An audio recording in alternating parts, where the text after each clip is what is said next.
रीवा मध्य प्रदेश से आज की क्लास में आपका स्वागत करती हूँ। आज हम पढ़ेंगे कक्षा 9वीं की विज्ञान और उसमें हम पढ़ेंगे अध्याय 4। हमारा अध्याय 4 है परमाणु की संरचना। इसे आगे हम कई भागों में पढ़ेंगे। आज हम पढ़ेंगे भाग 1। तो चलिए शुरू करते हैं। अध्याय 3 में हम पढ़ चुके हैं कि पदार्थ परमाणु एवं अणुओं से मिलकर के बने हुए होते हैं। विभिन्न प्रकार के पदार्थों का अस्तित्व उन परमाणुओं के कारण होता है जिनसे वो मिलकर के बने हुए होते हैं। अब प्रश्न यह उठता है कि किसी एक तत्व का परमाणु दूसरे तत्व के परमाणु से भिन्न क्यों होता है, और क्या परमाणु वास्तव में अविभाज्य होते हैं या फिर परमाणुओं के भीतर भी अन्य छोटे छोटे घटक विद्यमान होते हैं। तो इस प्रश्न का उत्तर हमें आज के अध्याय में मिलेगा। हम अपरमाणु कणों एवं परमाणु के विभिन्न प्रकार के मॉडलों के बारे में पढ़ेंगे, जिनमें हमें यह पता चलता है कि ये कण परमाणु के भीतर किस प्रकार से व्यवस्थित होते हैं। यदि हम परमाणु की संरचना की बात करें तो 19वीं शताब्दी के अंत में ही वैज्ञानिकों के समक्ष बड़ी चुनौती थी परमाणु संरचना एवं उसके गुणों के बारे में पता लगाने के लिए। परमाणुओं की संरचना को अनेक प्रयोगों के आधार पर समझाया गया है। परमाणुओं के अविभाज्य न होने के संकेतों में से एक संकेत स्थिर वैद्युत तथा विभिन्न प्रकार पदार्थों द्वारा विद्युत चालन की परिस्थितियों के अध्ययन से मिलता है। अब ये स्थिर विद्युत क्या होता है, इसके लिए आइए कुछ क्रियाकलाप करते हैं। हम पहला क्रियाकलाप ये करते हैं कि सूखे बालों में कंघी लीजिए और उस कंघी को सूखे बालों में रगड़िए और इसके पश्चात उस कंघी को छोटे छोटे कागज के टुकड़ों के पास लेके जाइए। देखिए, जैसे ही हम सूखे बालों में कंघी को रगड़ते हैं और कंघी को कागज के टुकड़ों के पास में लाते हैं तो हम क्या देखते हैं कि कंघी में कागज के टुकड़े चिपकने लगते हैं। ये अपनी तरफ आकर्षित कर लेती है कागज के टुकड़ों को। ऐसा क्यों हुआ? हम ये देखते हैं कि दो वस्तुओं को आपस में रगड़ने से उनमें विद्युत आवेश आ जाता है। अब ये विद्युत आवेश कहाँ से आते हैं, आइए इस पर चर्चा करते हैं। तो पदार्थों के आवेशित कणों की प्रकृति को जानने के लिए आइए एक क्रियाकलाप और करते हैं। इस क्रियाकलाप में हम एक ग्लास रॉड लेते हैं और इस ग्लास रॉड को सिल्क के कपड़े से रगड़ते हैं। रगड़ने के पश्चात इसे एक हवा से भरे बैलून यानी गुब्बारे के पास में लेकर के आते हैं, जिसके कारण एक धागे से स्वतंत्रता पूर्वक धागे से लटकता हुआ बैलून इस छड़ की तरफ आकर्षित होने लगता है। क्यों होता है? क्योंकि ग्लास रॉड को जब हम सिल्क के कपड़े से रगड़ते हैं तो इसके ऊपर चार्ज निर्मित हो जाता है। इसके ऊपर धन चार्ज और बैलून के ऊपर ऋण चार्ज होने के कारण ये आपस में एक दूसरे की तरफ आकर्षित होते हैं। अब देखते हैं इस क्रियाकलाप का निष्कर्ष क्या निकला। तो इन क्रियाकलापों से हम यह निष्कर्ष निकाल सकते हैं कि दो वस्तुओं को आपस में रगड़ने से उनमें विद्युत आवेश आ जाता है। यह आवेश कहाँ से आता है, इसका उत्तर तब मिला जब यह पता चला कि परमाणु विभाज्य है तथा आवेशित कणों से मिलकर के बना हुआ होता है। यदि हम पदार्थ के कणों की बात करें कि जो उनके अवयवी कण होते हैं वो कौन कौन से होते हैं, उनका पता कैसे लगाया गया, तो परमाणु में उपस्थित आवेशित कणों का पता लगाने के लिए कई वैज्ञानिकों ने अपना योगदान दिया। 19वीं शताब्दी तक यह जान लिया गया था कि परमाणु साधारण एवं अविभाज्य कण नहीं है, बल्कि इसमें कम से कम एक अवपरमाणु मतलब अवयवी परमाणु कण इलेक्ट्रॉन विद्यमान होता है, जिसका पता सर जे टॉमसन ने लगाया था। अब इस इलेक्ट्रॉन की खोज कैसे हुई? 1979 में विलियम क्रुक्स ने खोजा था कि जब विसर्जन नलिका में कोई गैस लेकर अत्यंत न्यून दाब पर उच्च वोल्टता लगभग 10,000 वोल्ट की जब हम विद्युत धारा प्रवाहित करते हैं तो कैथोड यानी ऋण सिरे से कुछ अदृश्य विकिरणें निकलती हैं, जो एनोड की ओर विसर्जन नलिका की दीवार से टकराकर प्रतिदीप्त यानी प्रकाश उत्पन्न करती हैं। इस प्रकार इनसे कैथोड किरणों की खोज हुई, जिससे बाद में इलेक्ट्रॉन का पता चला। इस प्रयोग को थोड़ा सा हम चित्र के माध्यम से समझते हैं। यहाँ पर ये बनी हुई है एक कांच की विसर्जन नलिका है। इस विसर्जन नलिका में दो इलेक्ट्रोड लगे होते हैं, दो चालक इलेक्ट्रोड लगे होते हैं। वह चालक इलेक्ट्रोड जिसका कनेक्शन विद्युत धारा के ऋणात्मक सिरे से जोड़ दिया जाता है वह कहलाता है कैथोड, और इस इलेक्ट्रोड का दूसरा सिरा जो विद्युत धारा के धनात्मक सिरे से विद्युत स्रोत से जुड़ा हुआ होता है वो कहलाता है एनोड। तो यहाँ पर दो प्लेट लगाई गई, एक कैथोड और एक एनोड। साथ में इसके अंदर एक वैक्यूम पंप लगाया गया जिसका कार्य क्या होता है, विसर्जन नलिका के अंदर अत्यंत न्यून दाब उत्पन्न करना। अब इस विसर्जन नलिका का संपर्क कर दिया जाता है हाई वोल्टेज के विद्युत स्रोत से। यहाँ पर लगभग 10,000 वोल्ट की विद्युत धारा यहाँ से प्रवाहित की जाती है। जैसे ही यहाँ से विद्युत धारा प्रवाहित की जाती है तो इसका ये जो ऋणात्मक सिरा है, कैथोड सिरा है, इससे कुछ प्रकाश किरणें निकलती हैं जो बिल्कुल सीधी रेखा में गमन करती हैं, और सीधी रेखा में गमन करने के पश्चात इस नलिका के इस वाले यानी धनात्मक सिरे पर जा करके पहुंचकर प्रकाश उत्पन्न करती हैं। ठीक है, और इन्हीं किरणों को जो सीधी रेखा में गमन कर रही हैं, इन सीधी रेखा में गमन करने वाली किरणों को कैथोड से निकलने के कारण इन्हें कैथोड किरणों का नाम दिया गया। ठीक है, यहाँ पर इस प्रयोग में यहाँ पर इस जगह पर धनात्मक सिरा जो है, यहाँ पर प्रकाश की किरण जो है वो प्रतिदीप्त उत्पन्न करती है। इस प्रकार इन किरणों का नाम दिया गया कैथोड किरणें। सर जे थॉमसन ने इन किरणों को कैथोड किरणों का नाम दिया गया और प्रयोगों द्वारा स्पष्ट किया कि कैथोड किरणें तीव्र गतिशील ऋणावेशित कणों से मिलकर के बनी हुई होती हैं। इन्हीं कणों को बाद में इलेक्ट्रॉन कहा गया। अब हम इलेक्ट्रॉनों के कुछ महत्वपूर्ण गुण भी देख लेते हैं, पढ़ लेते हैं क्या होते हैं। इलेक्ट्रॉन को सामान्य रूप से ई से प्रदर्शित किया जाता है। यह परमाणु का स्थायी मूल कण होता है। यह ऋणावेशित कण होता है। इसके आवेश का संख्यात्मक मान ऋणात्मक 1.602 इंटू 10⁻⁻19 कूलाम होता है। इसका द्रव्यमान 0.0005487 AMU होता है। AMU का मतलब यहाँ पे एटॉमिक मॉस यूनिट होता है। इसका विराम द्रव्यमान 9.8 इंटू 10⁻⁻28 ग्राम तथा 9.8 इंटू 10⁻31 किलोग्राम होता है। ये इलेक्ट्रॉन के कुछ महत्वपूर्ण गुण हैं। इलेक्ट्रॉन के संबंध में जानकारी होने से पहले ई गोल्डस्टीन ने 1886 में एक नए विकिरण की खोज की जिसे उन्होंने कैनॉल रे का नाम दिया। ये किरणें धनावेशित विकिरण थी जिसके द्वारा अंततः दूसरे अपरमाणु कणों की खोज हुई। इन किरणों का आवेश इलेक्ट्रॉन के बराबर किंतु विपरीत था। यहाँ पर अभी हमने देखा इलेक्ट्रॉनों का आवेश जो था कैसा था, ऋणात्मक था। तो ये जो किरणें हमको कैनॉल किरणें मिली वह इलेक्ट्रॉन के विपरीत आवेश की यानी धनात्मक आवेश की थी तथा इनका द्रव्यमान इलेक्ट्रॉनों की अपेक्षा लगभग 2000 गुना अधिक था और इन किरणों को प्रोटॉन नाम दिया गया। इस प्रकार जो दूसरा अपरमाणु कण था वह इलेक्ट्रॉन से इसका द्रव्यमान जो था वह लगभग 2000 गुना अधिक था और इसका पता लगाया था ई गोल्डस्टीन नाम के साइंटिस्ट ने। 1886 में ई गोल्डस्टीन ने छिद्रित कैथोड का प्रयोग किया तथा विद्युत विसर्जन नलिका में कोई गैस लेकर अत्यंत न्यून दाब पर उच्च वोल्ट की विद्युत धारा प्रवाहित की तो पाया कि एनोड यानी धन ध्रुव से भी कुछ अदृश्य विकिरणें निकलती हैं जो कैथोड के छिद्रों से निकलकर ZnS से लेपित विद्युत विसर्जन नलिका की दीवार से टकराकर प्रतिदीप्त उत्पन्न करती हैं। इसे कुछ चित्र के माध्यम से समझने का प्रयास करते हैं। यहाँ पर भी पूर्व की तरह ही विसर्जन नलिका है, दो कैथोड और एनोड सिरा है। ये सिरा कैथोड प्लेट का है, ये एनोड प्लेट है।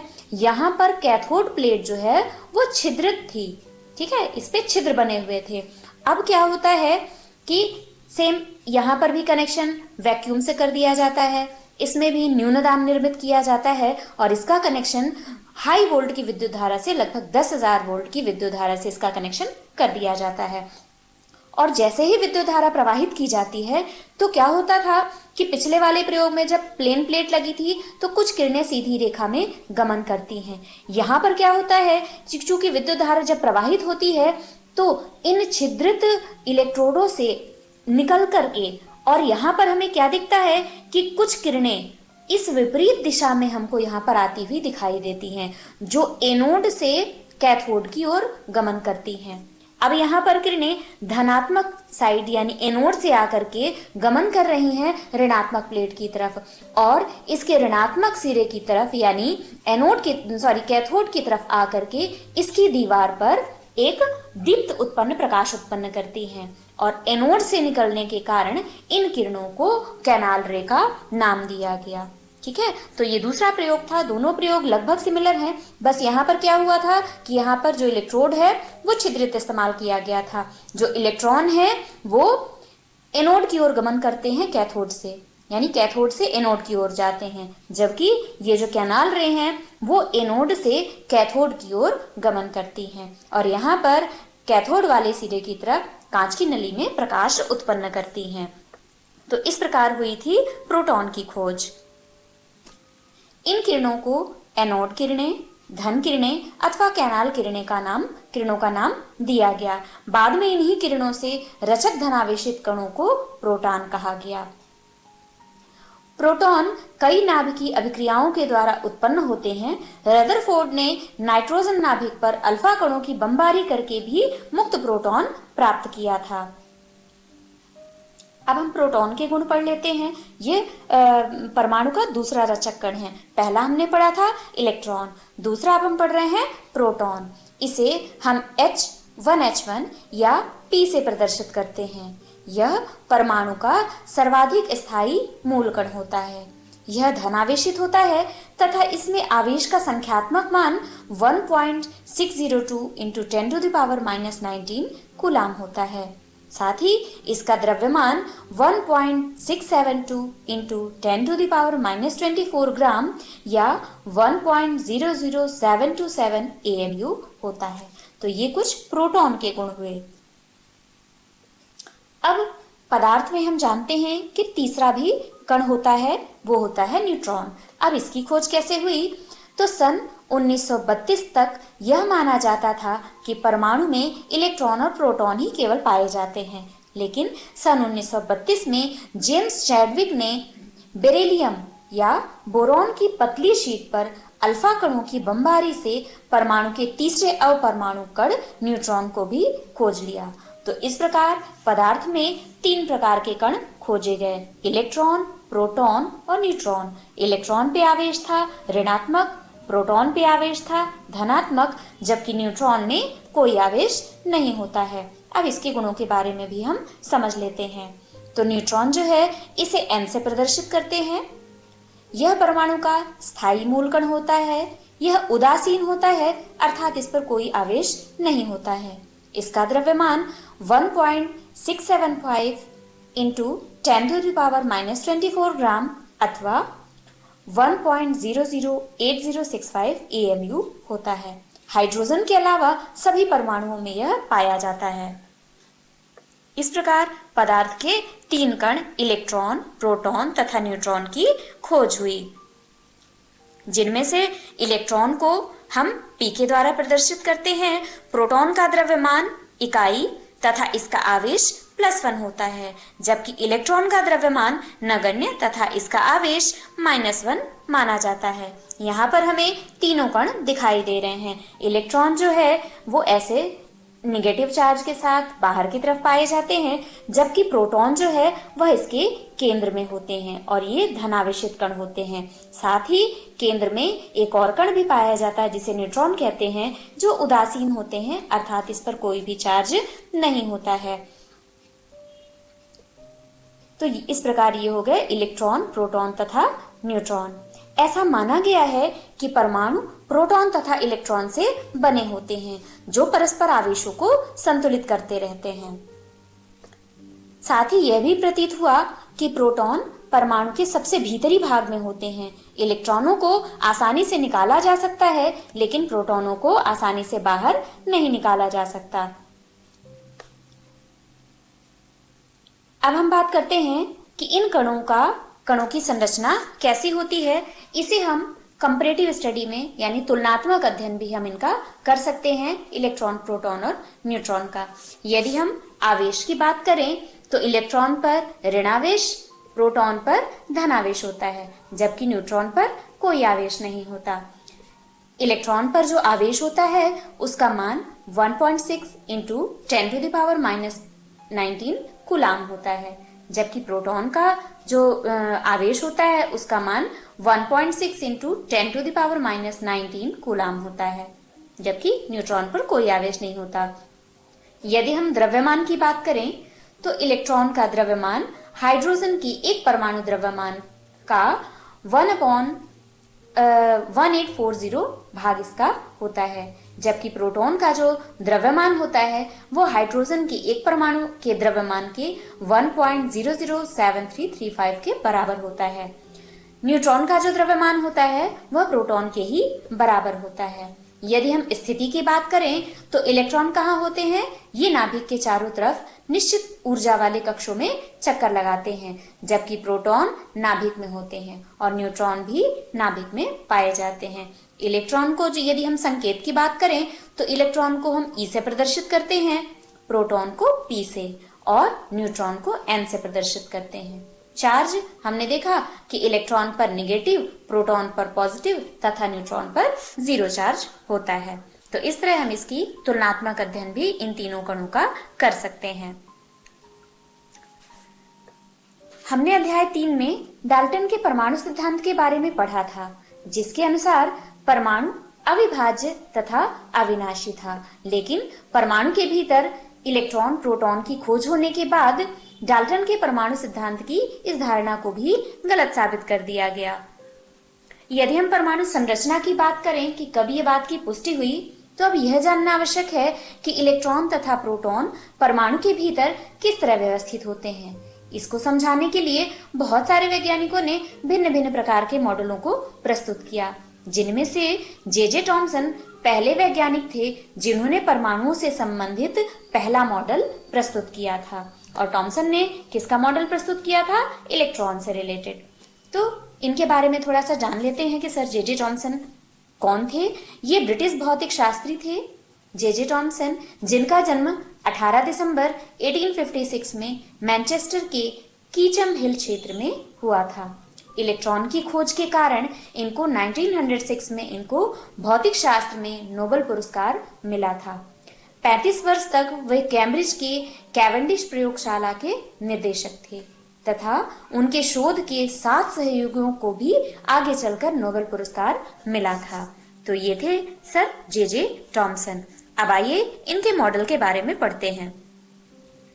सर जे टॉमसन का जो मॉडल था, इन्होंने 1904 में परमाणुओं की संरचना से संबंधित एक मॉडल प्रस्तुत किया, जिसके अनुसार परमाणु एक धनावेशित गोले के रूप में होता है, जिसमें ऋणावेशित इलेक्ट्रॉन समान रूप से इस प्रकार वितरित रहते हैं कि परमाणु गोले में कोई आवेश शेष न रह जाए।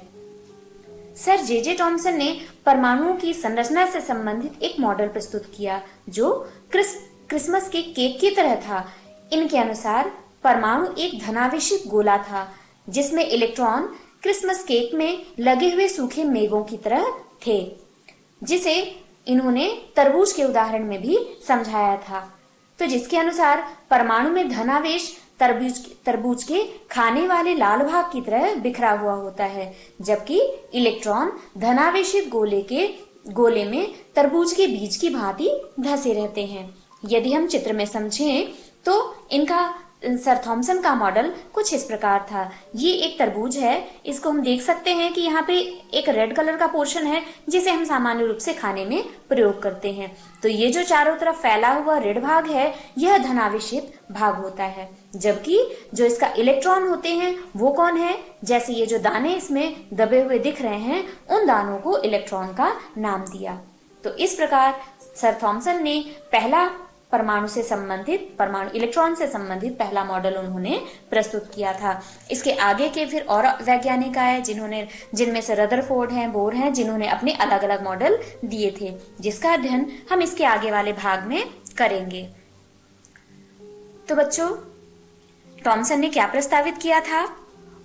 परमाणु धनावेशित गोले का बना हुआ होता है और उसमें इलेक्ट्रॉन धसे हुए होते हैं। ऋणात्मक तथा धनात्मक आवेश परिमाण में समान होते हैं, इसलिए परमाणु वैद्युतीय रूप से उदासीन होते हैं। अब इनकी कुछ सीमाएं भी थी, कुछ लिमिटेशंस थी। यद्यपि थॉमसन के मॉडल में परमाणु के उदासीन होने की व्याख्या तो हो गई, किंतु दूसरे वैज्ञानिकों द्वारा किए गए प्रयोगों के परिणामों को इस मॉडल के द्वारा समझाया नहीं जा सका। तो इसके बाद के मॉडल फिर कौन से थे? रदरफोर्ड और बोर के मॉडल आए, जिनके माध्यम से परमाणु कणों की स्थिति संरचना को और डिटेल में समझाया गया। तो बच्चों, आज के वीडियो में हमने जो सीखा उससे संबंधित कुछ अभ्यास प्रश्नों को एक बार दोहरा लेते हैं। पहला प्रश्न है, कैनाल किरणें क्या होती हैं? तो इसका उत्तर है, कैनाल किरणें धनावेशित विकिरण है जो वोल्टेज देने पर एनोड से कैथोड की ओर जाती हैं। इन किरणों में प्रोटॉन नामक धनावेशित कणों का समावेश होता है। इनकी खोज 1886 में ई गोल्डस्टीन ने की थी और इन्होंने कौन सा प्रयोग किया था? छिद्रित कैथोड लेकर के और विसर्जन नलिका में प्रयोग किया था, जिससे खोज हुई थी कैथोड किरणों की, कैनॉल किरणों की। इसके बाद दूसरा प्रश्न है, यदि किसी परमाणु में एक इलेक्ट्रॉन और एक प्रोटॉन है तो उसमें कोई आवेश होगा अथवा नहीं? तो एक इलेक्ट्रॉन ऋणावेशित कण तथा एक प्रोटॉन धनावेशित कण होता है। दोनों कणों का आवेश बराबर हुआ, इसलिए किसी परमाणु के एक इलेक्ट्रॉन तथा एक प्रोटॉन है यदि उसमें, तो उसमें कोई आवेश नहीं होगा। इस प्रकार वह परमाणु उदासीन होगा। अगला प्रश्न है, परमाणु उदासीन है, इस तथ्य को थॉमसन के मॉडल के आधार पर स्पष्ट कीजिए। तो अभी हमने समझा कि थॉमसन के परमाणु मॉडल से संबंधित जिस मॉडल को प्रस्तुत किया गया था उसे उन्होंने धनावेशित गोले के रूप में माना था, जिसमें इलेक्ट्रॉन तरबूज के बीज की तरह धसे हुए थे। और इस मॉडल के अनुसार धनात्मक गोला ऋणात्मक और धनात्मक आवेश परिमाण में समान होते हैं, इसलिए परमाणु वैद्युतीय रूप से उदासीन होते हैं।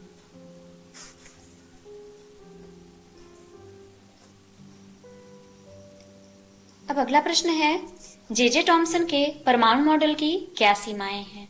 तो जे थॉमसन ने सिद्ध किया था कि ऋणावेशित इलेक्ट्रॉन सभी तत्वों के लिए आवश्यक थे और अपने परमाणु मॉडल में उन्हें केक के सूखे मेवों तथा तरबूज के बीजों के रूप में भी माना था, परंतु वे नाभिक की स्थिति और अनिवार्यता का अनुमान नहीं लगा पाए थे। उनका मॉडल परमाणु के आवेश, द्रव्यमान तथा ऊर्जा की कक्षाओं की व्याख्या नहीं कर पाता। ये जे थॉमसन मॉडल की जो है वो लिमिटेशंस हैं। अगला प्रश्न बनता है, इलेक्ट्रॉन, प्रोटॉन तथा न्यूट्रॉन के गुणों की तुलना कीजिए। तो बच्चों बताइए, इलेक्ट्रॉन पे कौन सा आवेश होता है? ऋणावेश। प्रोटॉन पर धनावेश तथा न्यूट्रॉन पर ये उदासीन होते हैं, इन पर कोई आवेश नहीं होता। इलेक्ट्रॉन को हम ई से प्रदर्शित करते हैं, प्रोटॉन को पी से तथा न्यूट्रॉन को एन से प्रदर्शित करते हैं। और इन तीनों कणों का तुलनात्मक अध्ययन हम इस सारणी के माध्यम से भी कर चुके हैं, तो इनके माध्यम से भी हम इसे ज्यादा अच्छे से एक्सप्लेन कर सकते हैं। तो बच्चों, आज के वीडियो में हमने सीखा परमाणु के इन 3 रचक कणों के बारे में, इलेक्ट्रॉन, प्रोटॉन तथा न्यूट्रॉन। ये देखा, ये जाना कि इनकी खोज कैसे हुई, कैसे वैज्ञानिकों के प्रयास के माध्यम से इलेक्ट्रॉन, प्रोटॉन और न्यूट्रॉन की तीनों कणों की खोज हुई। और इलेक्ट्रॉन से संबंधित सर जे थॉमसन के मॉडल के बारे में पढ़ा, उन्होंने क्या अवधारणाएं दी, क्या प्रस्तावित किया अपने मॉडल के माध्यम से, और साथ में देखा कि उनका जो मॉडल है उसकी सीमाएं क्या क्या हैं। तो बच्चों, आज के वीडियो में बस इतना ही। आगे रदरफोर्ड और बोर का मॉडल आप अगली क्लास में पढ़ेंगे। तो आज के लिए बस इतना ही। धन्यवाद।